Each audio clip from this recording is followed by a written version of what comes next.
Assalamualaikum warahmatullahi wabarakatuh. Halo sahabat semua, selamat datang kembali di channel kami. Terima kasih sudah setia menonton dan mendukung kami sampai hari ini. Semoga kalian semua selalu sehat, dilimpahi rezeki, dan dijauhkan dari segala mara bahaya. Sebelum kita mulai ceritanya, jangan lupa untuk subscribe, like dan aktifkan lonceng notifikasinya, supaya kalian gak ketinggalan cerita-cerita menarik selanjutnya. Yuk, kita mulai kisah hari ini dengan tenang dan pikiran terbuka. Dusun Tempur Sari, Lumajang awal bulan Juni, selepas musim panen. Cuaca sedang cerah, udara masih dingin sisa embun subuh. Jalan kampung berdebu kering, dan aktivitas warga mulai terlihat sejak fajar. Di sudut dusun, rumah panggung sederhana berdiri menghadap jalan kecil yang mengarah ke kota. Rifki menaruh ranselnya di dekat pintu. Ia menoleh ke dalam, melihat ibunya sedang merapikan bekal nasi bungkus yang ia siapkan sejak subuh. "Aku pamit, Bu. Nanti aku kabari kalau sudah sampai di Terminal Joyoboyo," ucap Rifki sambil menyalami ibunya. Bu Marni menggenggam tangan anak sematawayangnya itu agak lama, lalu mengangguk. 7 hari aja, ya. Jangan molor. Ibu sendirian di rumah. Rifki tersenyum, mengangguk pelan. "Insya Allah, Bu. Seminggu selesai. Kalau keterima proyeknya, paling bolak-balik, bukan langsung pindah." Tanpa banyak kata lagi, Rifki melangkah keluar. Ibu Marni berdiri di teras, menatap punggung anaknya sampai hilang di tikungan dusun. Ia tahu Rifki jarang main-main soal janji. 3 hari pertama berjalan seperti biasa. Rifki sempat mengirim pesan, memberitahu bahwa ia sudah sampai, sedang survei lokasi, lalu sibuk koordinasi dengan tim proyek. Nada suaranya tetap ringan dan tenang. Tapi sejak hari keempat, tak ada lagi pesan masuk. Nomornya tak bisa dihubungi. Awalnya, Bu Marni berpikir mungkin Rifki kehabisan baterai atau sedang di tempat tanpa sinyal. Tapi saat sudah masuk hari ke-5 dan ke-6, kegelisahan mulai menyelimuti hatinya. Ia mendatangi rumah Pak RT, bertanya apakah ada kabar dari Surabaya, mungkin ada orang yang tahu. Pak RT hanya mengangkat bahu. "Anaknya pasti sibuk, Bu. Biasanya kerja lapangan itu memang kadang susah dihubungi." Beberapa tetangga mencoba menenangkan. Tapi bagi seorang ibu yang tinggal sendirian, tak ada yang bisa menghapus kegelisahan begitu saja. Hari ke-7, tepat selepas asar, seorang pemuda berjalan menyusuri jalan masuk Dusun Tempur Sari. Wajahnya kusam, tubuhnya lelah, dan ransel kecilnya tampak kotor terkena debu. Ia adalah Rifki. Ia menyapa beberapa orang yang dikenalnya, tapi tak ada yang menjawab. Hanya tatapan kaku dan canggung yang ia terima. Ia sampai di depan rumahnya. Pandangannya langsung tertuju ke pagar kayu yang dulu ia ket sendiri. Kini warnanya pudar, penuh karat, dan sebagian kayu mulai lapuk. Tanaman liar menjalar naik ke dinding. Genteng tampak berlumut. Plafon teras menggantung pecah. Langkah Rifki terhenti sejenak. Ia melangkah pelan ke pintu depan dan mengetuk 2 kali. Tok. Tok. Tak lama, terdengar langkah kaki dari dalam. Pintu terbuka setengah. Seorang pria parubaya keluar dengan wajah heran. "Iya, Mas, cari siapa?" tanya pria itu. Rifki agak bingung. "Ini rumah Bu Marni, kan? Saya anaknya." Pria itu mengerutkan dahi. "Bu Marni yang mana, ya?" Rifki menarik napas. "Bu Marni yang tinggal di sini. Ini rumah saya dulu." Pria itu menatap Rifki dengan bingung, lalu mundur setengah langkah. "Mas, rumah ini kosong sejak saya ngontrak 2 tahun lalu. Katanya sebelumnya juga kosong cukup lama. Saya gak pernah dengar nama itu." Rifki melangkah mundur perlahan. Ia menatap sekeliling. Beberapa anak kecil yang duduk di depan warung seberang langsung berlari ke dalam. Seorang ibu yang lewat memalingkan muka sambil menggenggam erat tangan anaknya. Ia bergegas menyusuri gang menuju rumah Pak Naryo, tetangga lamanya yang dulu sering duduk di pos ronda. Pak Naryo duduk di kursi rotan, sedang menjemur tembakau. "Pak Naryo?" sapa Rifki sambil tersenyum. Pak Naryo menoleh. Matanya membelalak. Ia berdiri terburu-buru, lalu mundur. "Masya Allah," gumamnya.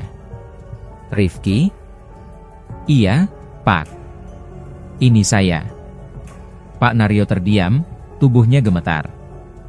Pak, saya baru pulang dari Surabaya. Ibu saya di mana sekarang? Kok rumahnya berubah begitu? Pak Naryo tidak menjawab. Ia melangkah masuk rumah tanpa bicara sepatah kata. Pintu ditutup rapat dari dalam. Rifki masih berdiri di depan pagar rumah itu, kebingungan. Ia melangkah ke warung kopi depan musala. Di sana ada beberapa remaja yang sedang nongkrong. Tapi saat Rifki muncul, mereka langsung berdiri dan pergi meninggalkan gelasnya begitu saja. Salah satu dari mereka bahkan berkata pelan namun terdengar jelas. Gue pernah lihat wajahnya di batu nisan belakang. Rifki mengejar mereka, tapi tak ada yang mau berhenti. Ia berdiri di tengah jalan kecil dusun dengan dada berdegup cepat. Keringat dingin mulai membasahi pelipisnya meski angin sore cukup sejuk. Ia berjalan kembali ke rumahnya, atau bekas rumahnya. Menatap dinding yang sudah berjamur. Ia mencoba memutar logikanya, tapi semuanya tidak masuk akal. Ia pergi hanya 7 hari. Tapi rumah berubah.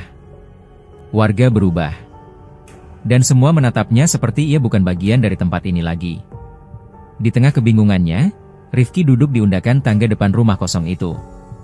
Ia memandangi langit sore yang mulai oranye, berharap ibunya akan muncul dari tikungan jalan, membawa belanjaan seperti dulu. Tapi jalan itu kosong.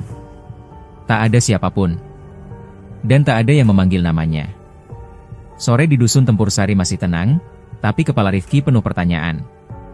Ia duduk lama di tangga rumah kosong, menatap jalanan kampung yang tak lagi terasa seperti dulu. Langit mulai gelap ketika Rifki berdiri. Ia menoleh ke kiri, menyusuri gang sempit menuju musala kecil tempat ibunya biasa ikut pengajian. Tapi langkahnya terhenti saat melihat bangunan besar berdiri di tempat itu. Kubah baru mengkilap, tembok bercat putih terang, dan papan nama bertuliskan Masjid Al-Mukminin terpasang di gerbang masuk. Musala kecil itu sudah tak ada. Rifki berdiri mematung, mengamati pagar besi yang tak ia kenali. Beberapa anak muda keluar dari dalam masjid, tapi tak satu pun menyapa. Semuanya menunduk atau memilih jalan memutar. Rifki melanjutkan langkah. Beberapa rumah yang dulu berdiri rapi kini berubah jadi lahan kosong. Ada satu yang dipagari seng, tampak seperti bekas kebakaran. Ia menyusuri jalan ke arah rumah Pak Darto, tetangga lama yang sering main catur dengan ayahnya. Rumah itu masih ada, tapi catnya kusam. Pintu depan terbuka sedikit. Rifki mengetuk sambil memanggil. Pak Darto. Ini Rifki. Tak lama, seorang lelaki tua keluar dengan kemeja lusuh dan tongkat di tangan. Ia mendekat, menajamkan pandangan. Tapi saat wajah Rifki jelas terlihat, tubuh Pak Darto bergetar. Naudzubillah. Astagfirullah, ucapnya pelan, lalu bersyahadat dengan suara gemetar. Pak, ini saya. Rifki, anak Bu Marni, kata Rifki cepat, mencoba menenangkan. Tapi sebelum sempat mendekat, Pak Darto terhuyung dan jatuh terduduk. Matanya kosong, lalu tubuhnya lemas dan terbaring diam. Rifki terkejut. Ia berlutut, mencoba membangunkan Pak Darto, tapi napas pria itu pendek dan tubuhnya dingin. Beberapa warga berlari menghampiri, melihat Rifki, lalu membentuk lingkaran dengan tatapan penuh ketakutan. Jangan didekati, teriak salah satu warga. Itu Rifki. Rifki? Yang udah mati itu? Tanya yang lain dengan suara nyaris berbisik. Rifki berdiri, mundur perlahan, matanya berkaca-kaca. Ia menoleh ke papan informasi desa di ujung jalan. Di sana, tertempel kertas putih berbingkai hitam dengan tulisan besar, Haul ke-7 Rifki Maulana tahlilan akan diadakan di rumah Bu Marni, RT 2 RW 1. Tangannya gemetar. Ia membaca ulang baris demi baris. Namanya, tanggal lahirnya, dan tanggal wafat tertulis jelas. 7 tahun lalu, gumamnya. Ia menunduk, lalu berlari menjauh dari kerumunan.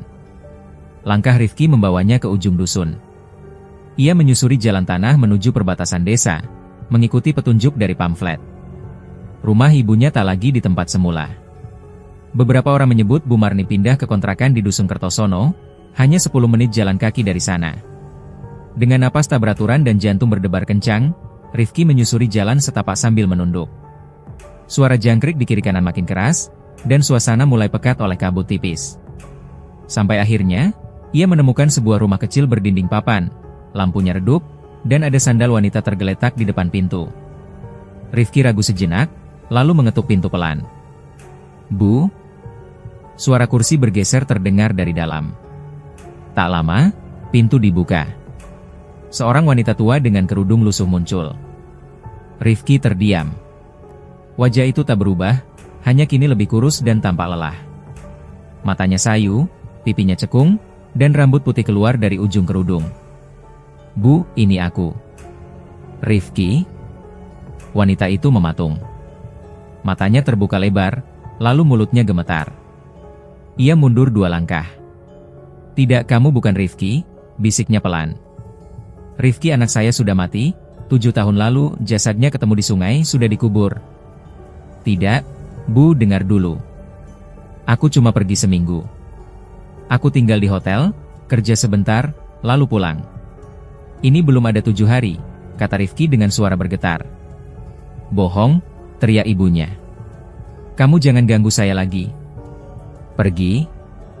Suara tangis pecah di dalam rumah. Seorang tetangga muncul dari balik pagar, mendekat. "Ada apa, Bu Marni?" "Dia ngaku-ngaku anak saya. Padahal anak saya udah meninggal."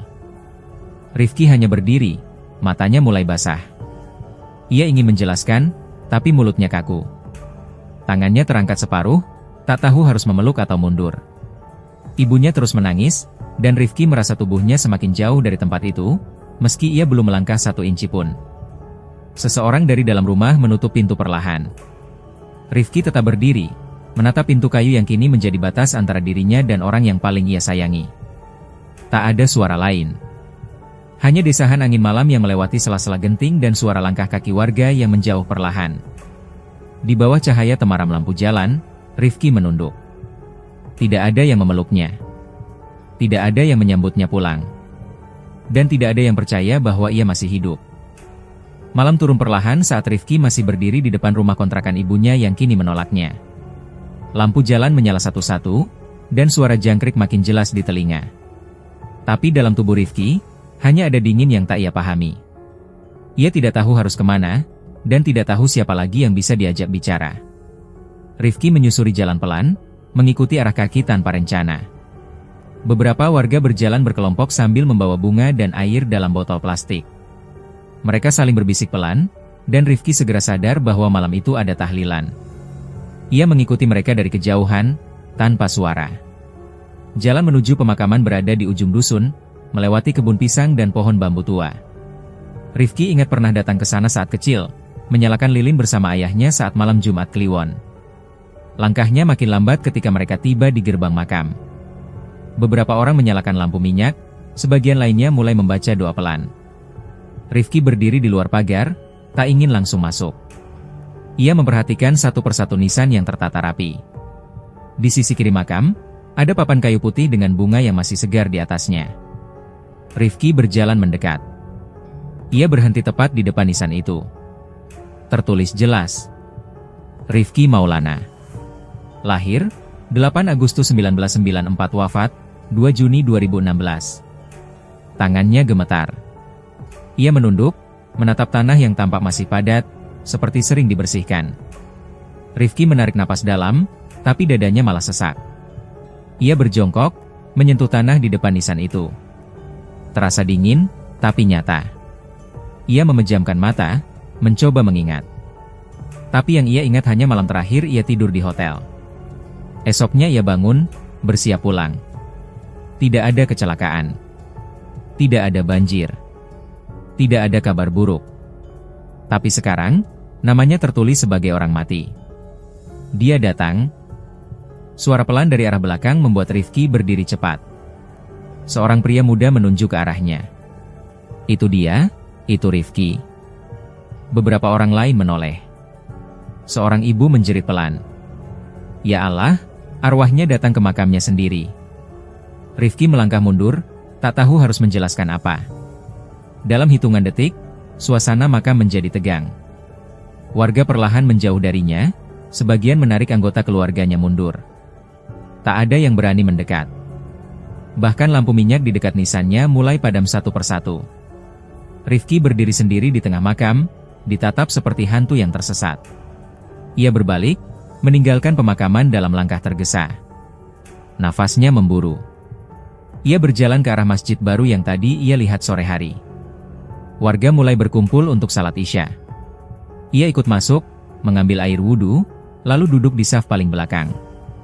Tapi saat iqamah dikumandangkan dan para jamaah berdiri, satu persatu menoleh ke belakang dan melihat Rifki. Seorang pria berbadan besar mendekat.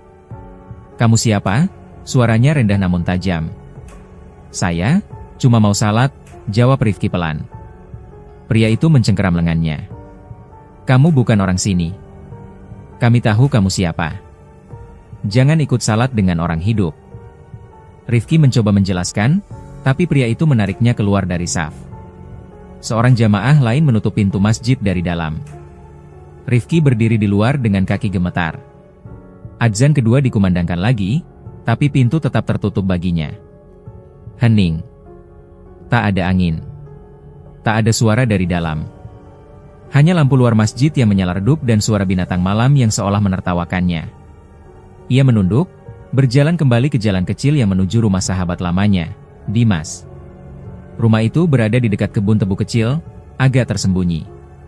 Lampunya masih menyala. Rifki mengetuk pelan. Pintu dibuka oleh seorang perempuan setengah baya yang langsung menyipitkan mata melihatnya. "Ibu Dimas?" tanya Rifki. Wanita itu menatap lama, lalu wajahnya mengeras. "Kamu Rifki?" "Iya, Bu, saya mau cari Dimas. Dia sahabat saya." Wanita itu menutup pintu setengah. Dimas sudah merantau. Sejak kejadian itu, dia sering mimpi buruk. Sering bicara sendiri. Pernah masuk rumah sakit jiwa 2 bulan. Semua karena ikut angkat jenazah kamu waktu itu. Rifki diam, tak tahu harus menjawab apa. Ia mencoba menyanggah, tapi tak ada yang bisa dibantah. Wajah wanita itu dingin. Ia hanya berkata pelan, "Pergi. Jangan ganggu Dimas lagi." Pintu ditutup. Rifki berdiri di luar tanpa arah. Ia melangkah pelan ke jalan kampung yang kini sunyi. Tak ada satupun rumah yang bersahabat. Tak ada satupun lampu yang memberi hangat. Di langit, bulan hampir penuh, tapi cahayanya tak cukup menenangkan. Rifki berhenti di pinggir jalan. Ia menatap tangannya sendiri, lalu memejamkan mata. Semua yang ia lihat hari ini, terlalu nyata untuk disebut mimpi. Tapi terlalu gila untuk dipercaya. Kalau ia bukan arwah, kenapa semua orang takut padanya? Dan kalau ia masih hidup, kenapa dunia menolaknya? Langkah Rifki terasa berat saat menyusuri jalan kampung yang makin sepi. Pikirannya masih penuh bayangan wajah-wajah yang menolaknya. Ia tak menemukan satupun pegangan dari tempat ia pulang. Ia perlu jawaban. Satu-satunya tempat yang bisa ia datangi adalah kota tempat ia terakhir merasa hidup, Surabaya. Pagi-pagi sekali, Rifki naik bus antar kota dari Terminal Lumajang menuju Terminal Purabaya. Ia tidak berbicara sepanjang perjalanan. Tak ada yang duduk di sebelahnya, meski kursi kosong tersisa sedikit. Beberapa orang melirik ke arahnya, lalu berpaling cepat. Rifki mulai terbiasa dengan tatapan seperti itu. Sesampainya di Surabaya, ia langsung berjalan menuju daerah Genteng, tempat Hotel Sentosa berada. Ia masih ingat jelas rute itu, termasuk toko fotokopi kecil di seberangnya dan minimarket tempat ia membeli air mineral terakhir kali. Tapi sesampainya di sana, langkah Rifki terhenti. Bangunan hotel itu tak lagi berdiri seperti yang ia ingat. Pagar seng menutup bagian depan. Di baliknya, bangunan 2 lantai itu tampak gosong, jendela pecah, dan sebagian atap roboh. Di tembok luar, catnya mengelupas dan tanaman liar menjalar dari sela retakan. Di sisi pagar, terdapat papan kayu bertuliskan, bangunan ini ditutup permanen sejak kebakaran tahun 2016. Dilarang masuk. Rifki mematung. Ia melangkah mendekat, mencoba mengintip dari celah pagar. Tiba-tiba suara dari belakang membuatnya menoleh. "Mas mau apa?" tanya seorang pria tua yang duduk di depan warung. "Saya dulu pernah menginap di hotel ini." 7 hari lalu, jawab Rifki ragu. Pria itu mengerutkan dahi. Hotel ini kebakar 7 tahun lalu. Ada korban juga. Mayatnya ketemu di saluran air belakang. Sudah busuk. Katanya tamu gelap. Rifki menelan ludah. Tahu namanya?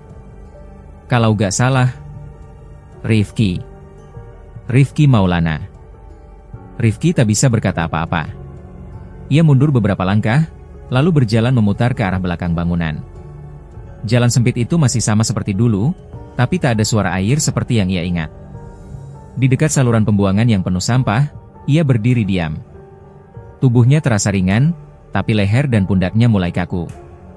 Ia menarik napas, lalu menyusuri jalan menuju kantor perusahaan kontraktor tempat ia dulu mengirim lamaran. Kantor kecil itu berada di dalam ruko 2 lantai di Jalan Tidar.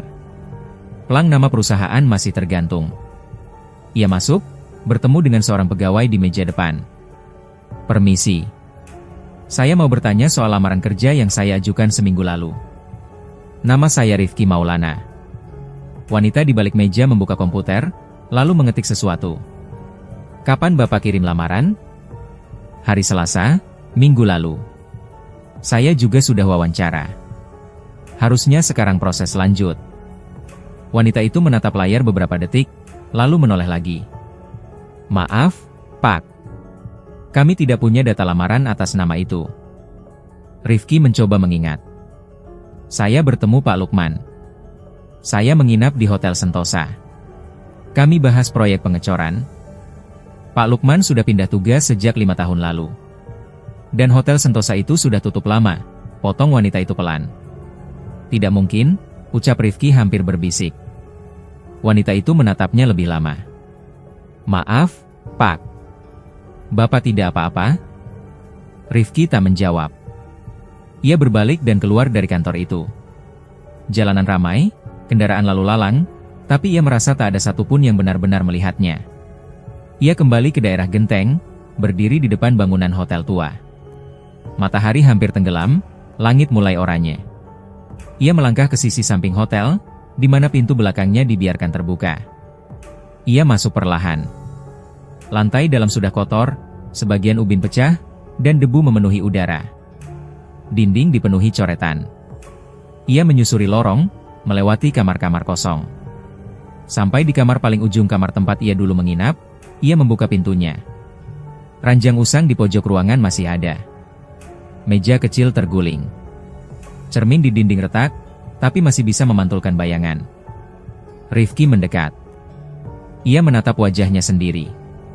Tampak sama. Rambut hitam pendek, alis tebal, kulit agak sawo matang.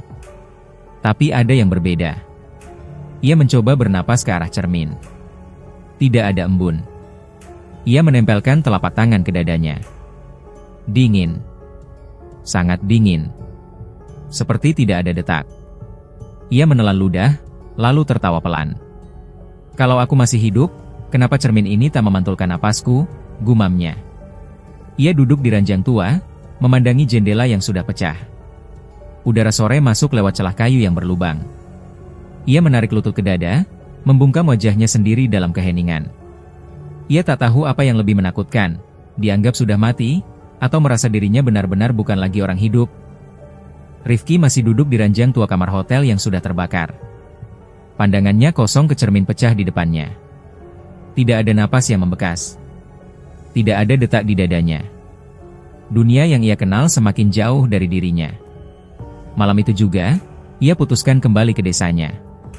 Ia butuh bukti bahwa dirinya masih diterima, masih dikenal, masih dianggap ada. Ia turun dari angkutan kota di pertigaan Dusun Tempur Sari menjelang maghrib. Langit mulai menggelap. Lampu rumah warga mulai menyala. Tapi tidak ada satupun suara yang terdengar menyambut. Langkahnya diarahkan ke rumah Pak RT lebih dulu. Di sana, ia melihat 2 motor terparkir dan suara orang bercakap di dalam. Ia mengetuk pintu, agak ragu. Tak lama, Pak RT keluar. Ia sempat terdiam sejenak, lalu mengeraskan wajah. Mas Rifki, ini malam-malam ngapain kesini? Saya cuma mau bicara sebentar, Pak. Saya mau luruskan semuanya. Sudah, Mas. Saya tahu siapa kamu, dan warga juga tahu. Tapi kamu bikin kampung ini resah. Banyak yang ngeluh nggak bisa tidur. Anak-anak kecil jadi takut keluar rumah malam. Saya bukan hantu, Pak. Saya cuma Pak RT mengangkat tangan, memotong. Kalau kamu bukan hantu, ya jangan datang malam-malam ke rumah orang. Ini bukan tempat kamu lagi. Pergi sebelum saya panggil orang-orang. Rifki menunduk. Ia menahan marah dan kecewa dalam waktu bersamaan. Ia tak bicara lagi dan langsung melangkah pergi. Langkah berikutnya mengarah ke warung kopi dekat jembatan kecil tempat ia dulu sering nongkrong bersama teman-teman waktu sore. Warung itu masih ada, meski atapnya sudah ditambal plastik bening. Di sana duduk dua pria muda yang tampak baru saja selesai merokok. Pemilik warung, Pak Junaedi, tengah membersihkan gelas. Saat Rifki masuk dan duduk di bangku panjang, suasana mendadak sunyi. Dua pelanggan langsung berdiri dan pergi tanpa pamit. Pak Junaedi meletakkan gelas dengan pelan, lalu menatap Rifki tajam. Mau pesan apa? Suaranya datar. Kopi hitam, kayak biasa, Pak. Pak Junaedi tidak bergerak. Saya nggak jual buat kamu. Rifki mencoba tersenyum tipis. Saya cuma mau ngobrol, Pak. Gak ganggu siapa-siapa. Sudah banyak yang datang ke sini. Bilang lihat kamu mondar-mandir malam-malam. Suara langkah kaki di depan rumah orang. Terus listrik padam tiap kali kamu lewat. Kamu pikir itu kebetulan? Rifki menggeleng, pelan. Saya juga gak tahu kenapa bisa begitu. Pak Junaedi menutup lapnya. Kalau kamu memang masih manusia, kamu bakal disambut. Tapi kamu cuma bawa dingin. Pergi, Rifki. Jangan bikin orang sini tambah takut. Tanpa bicara lagi, Rifki bangkit. Ia berjalan pelan ke arah gang sempit yang mengarah ke rumah Rosa, mantan tunangannya. Rumah itu masih berdiri, pagar kayu sudah diganti besi ringan. Ia berdiri sejenak, memandang jendela kamar yang dulu sering ia datangi saat malam lebaran. Pintu rumah dibuka dari dalam. Seorang wanita muda dengan kerudung biru keluar membawa ember cucian. Ia menatap Rifki lama, lalu menjatuhkan embernya. Air sabun membasahi kakinya. Rosa, panggil Rifki pelan.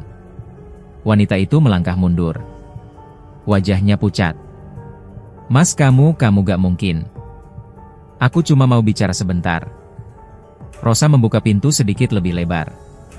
Seorang pria muncul di belakangnya, suaminya. Pria itu berdiri tegak, melindungi Rosa. Saya mimpi kamu minggu lalu, kata Rosa, suaranya pelan. Kamu berdiri di belakang pohon bambu dekat sumur, lihat ke arah rumah ini. Kamu gak ngomong, tapi matamu kayak minta sesuatu. Saya pikir itu cuma mimpi, tapi ternyata kamu beneran datang. Rifki menatap lantai. Ia tidak sanggup menjawab. Pria di belakang Rosa maju selangkah. Kalau kamu punya urusan yang belum selesai, jangan cari dia. Kami sudah hidup tenang. Pergi sekarang. Rifki melangkah mundur. Maaf, katanya sebelum berbalik dan meninggalkan mereka. Udara terasa makin dingin saat Rifki berjalan kembali ke kontrakan ibunya. Ia masuk pelan, hanya menyalakan lampu depan. Bu Marni duduk di ruang tengah dengan selimut tebal. Matanya sayu, wajahnya pucat. Bu, panggil Rifki. Ibunya menoleh pelan. Wajahnya lemah. Kenapa kamu masih di sini, Nak? Saya cuma ingin dekat ibu. Saya gak tahu harus kemana lagi. Sejak kamu datang, lampu rumah ini sering mati. Aku selalu merasa kamu berdiri di pojok kamar. Dingin, baumu gak sama. Kamu bukan anakku yang dulu. Rifki duduk bersila di lantai, menunduk dalam. Ia tak tahu bagaimana menjelaskan perasaannya. Ia tahu dirinya belum mati, tapi tak juga hidup seperti orang lain.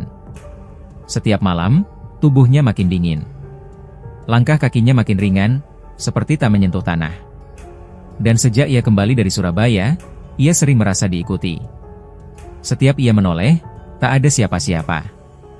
Tapi bayangan hitam di sudut mata selalu muncul di waktu yang sama selepas maghrib. Malam itu, lampu rumah kembali padam. Angin berdesir masuk dari sela jendela. Rifki tak beranjak. Ia hanya duduk di lantai, menggenggam lutut, dan menatap ke arah ibunya yang kini tertidur lemas di kursi kayu. Dan lagi-lagi, ia merasa ada yang berdiri di belakangnya. Rifki masih duduk bersila di lantai, menatap ibunya yang terlelap di kursi. Lampu rumah padam lagi malam itu. Hanya cahaya samar dari lampu jalan yang masuk lewat celah jendela. Angin dari sela-sela papan dinding membuat tubuhnya semakin dingin. Ia tak bisa tidur. Tak bisa tenang. Dalam kepalanya, semuanya berputar tanpa arah. Makam atas namanya, tatapan orang-orang, wajah Rosa, dan suara ayah Rosa yang menyuruhnya pergi. Semuanya menolak. Tak ada yang percaya. Pagi masih remang ketika Rifki melangkah ke ujung dusun. Jalan tanah itu sepi, hanya suara daun pisang yang bergesekan dihempas angin. Rumah-rumah masih tertutup. Ia terus berjalan menuju satu-satunya orang yang mungkin bisa memberinya penjelasan, Mbah Kromo.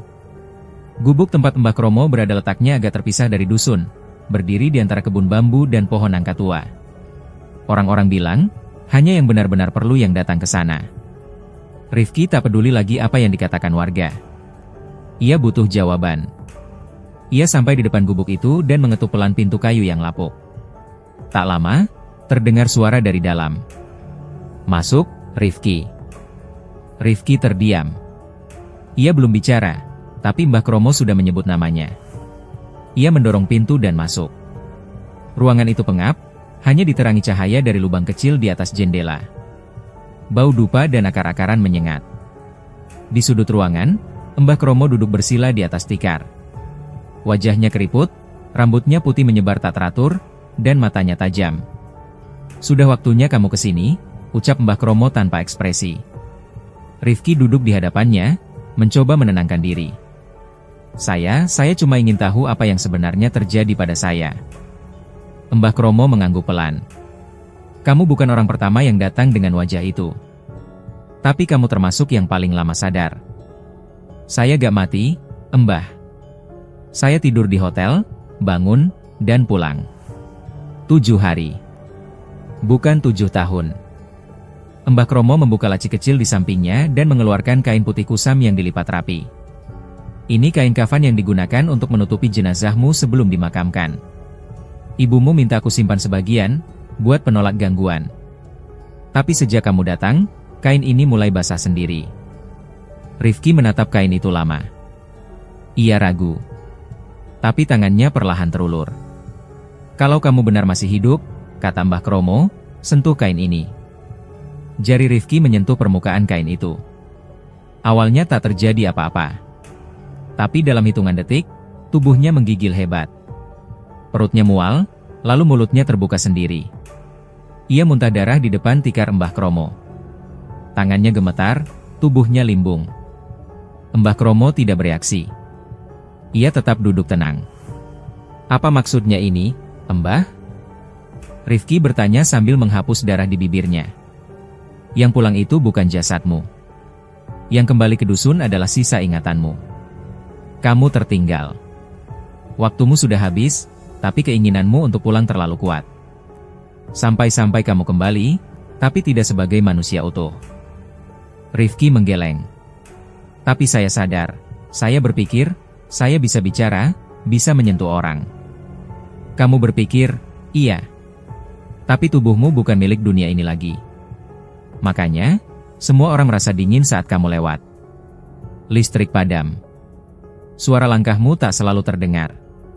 Karena kamu hanya wujud dari ingatanmu sendiri." Rifki menunduk. Matanya mulai basah. "Lalu kenapa saya masih di sini, Mbah?" "Karena kamu belum menerima kenyataan.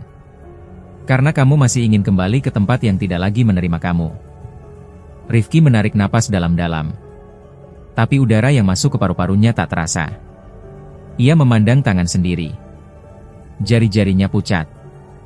"Saya gak mau mengganggu siapa-siapa, Mbah. Saya cuma ingin ibu sembuh. Saya cuma mau orang-orang percaya saya ini bukan hantu."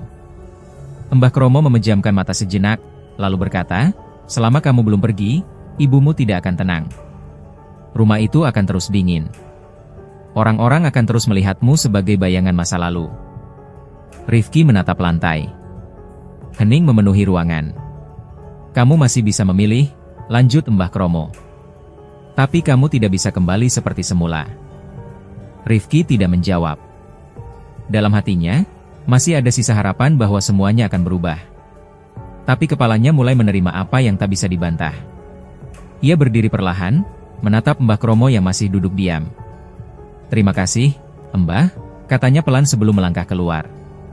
Udara di luar gubuk lebih hangat, tapi tubuh Rifki tetap dingin. Ia berjalan kembali ke arah dusun, melewati jalan setapak yang sunyi. Di kejauhan, suara ayam mulai terdengar. Hari baru telah datang. Tapi bagi Rifki, waktu terasa berhenti di tempat yang sama, antara masa lalu dan kenyataan yang tak bisa ia ubah. Langkah Rifki terasa berat saat meninggalkan gubuk Mbah Kromo. Suara dukun tua itu masih terngiang di telinganya. Sisa ingatan yang belum pergi.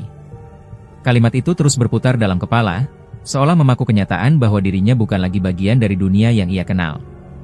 Ia kembali ke rumah kontrakan ibunya menjelang siang. Matahari tak memberi kehangatan apapun. Rumah itu lengang, pintunya setengah terbuka.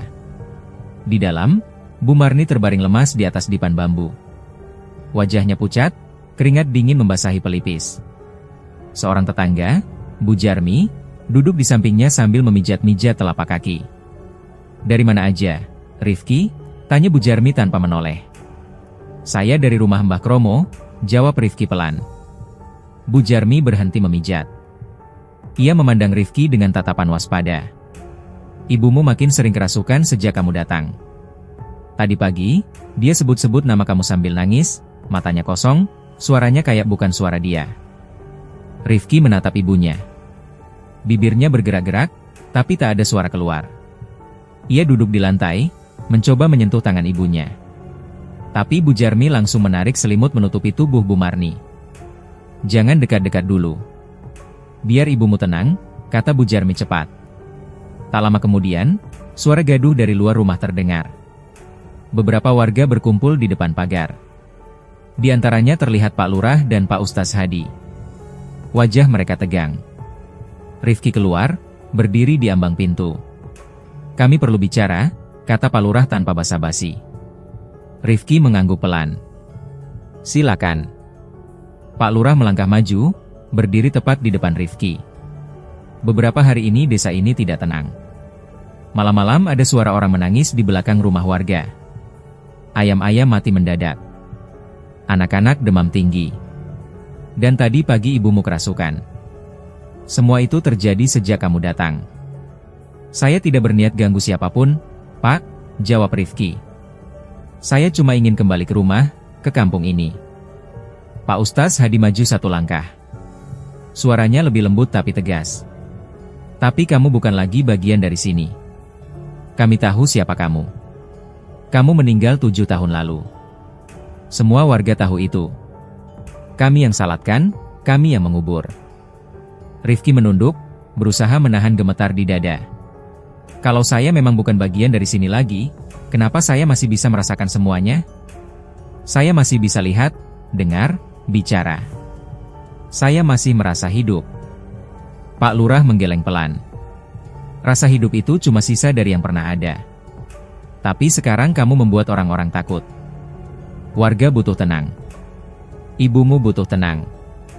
Tak ada yang bicara selama beberapa saat.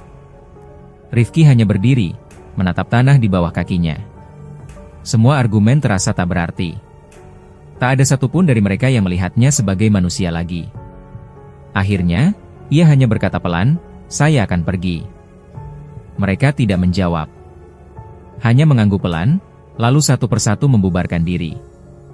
Rifki masuk kembali ke rumah. Ia menatap ibunya yang masih lemas di dipan. Ia tidak membangunkan. Ia tidak berpamitan. Ia hanya mengambil jaketnya dan keluar pelan, melewati gang sempit menuju arah sawah. Sawah itu masih sama. Petak-petak kecil di antara pematang. Rumput liar tumbuh di pinggiran. Angin sore menerpa perlahan. Ia duduk di gubuk kecil di pinggir ladang, tempat ia dulu sering menyendiri. Dari situ, ia bisa melihat seluruh dusun.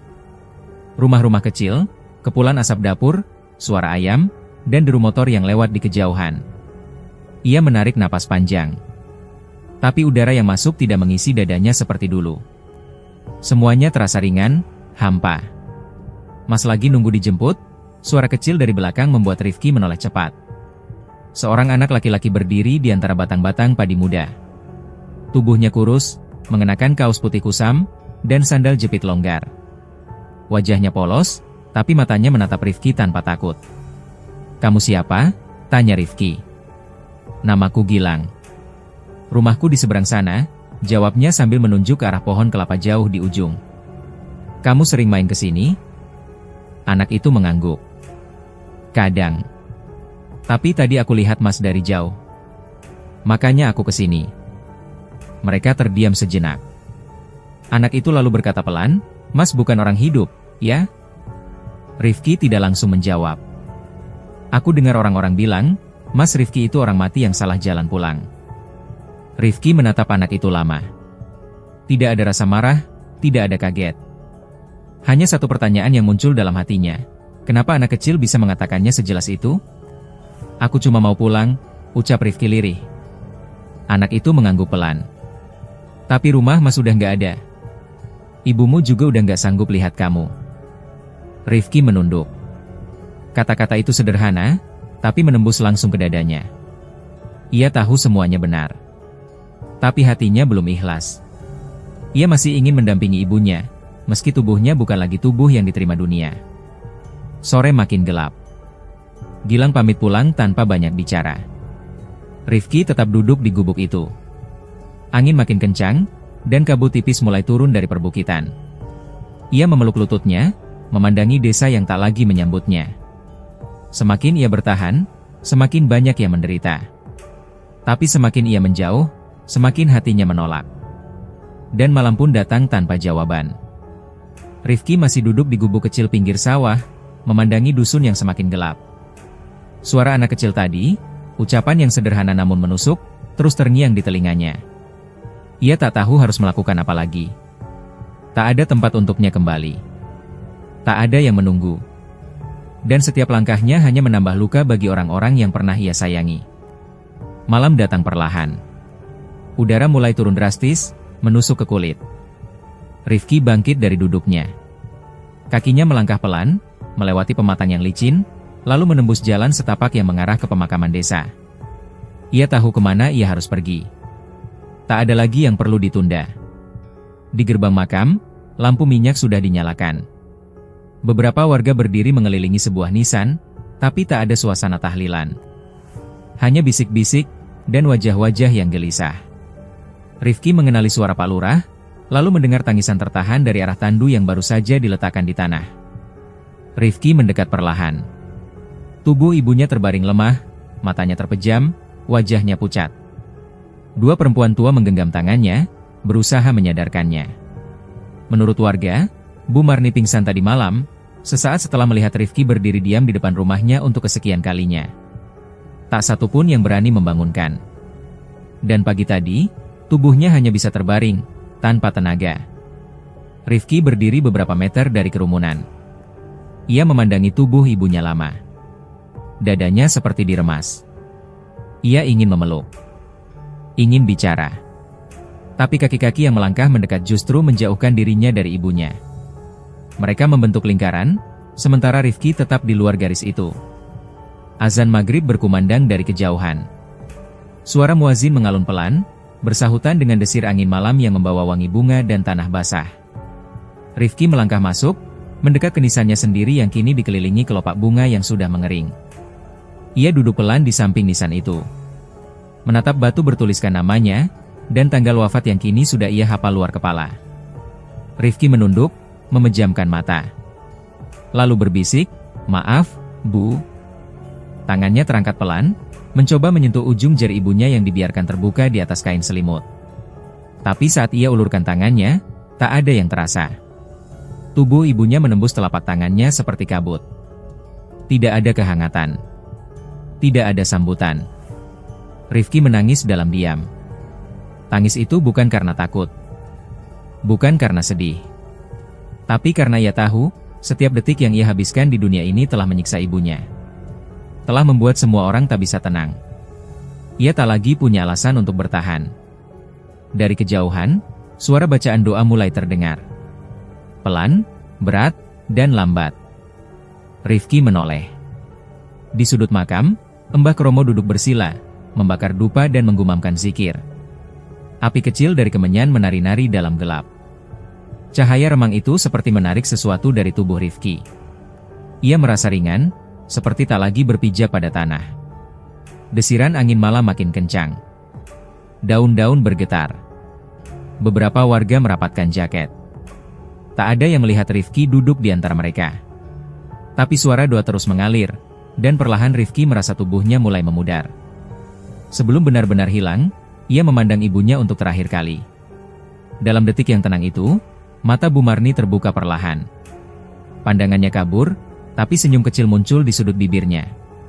Ia menatap ke arah Rifki, tepat ke arah Rifki. Senyum itu tak lama. Tapi cukup. Cukup bagi Rifki untuk tahu bahwa ibunya mengerti. Bahwa ia telah tiba di tempat yang seharusnya. Bahwa tak perlu lagi ada tangis, atau langkah pulang. Dan setelah itu, tak ada yang melihat Rifki lagi berjalan di jalanan desa. Tak ada pintu yang diketuk. Tak ada lampu yang padam tiba-tiba. Tak ada suara tangis di malam hari. Yang tersisa hanyalah ketenangan.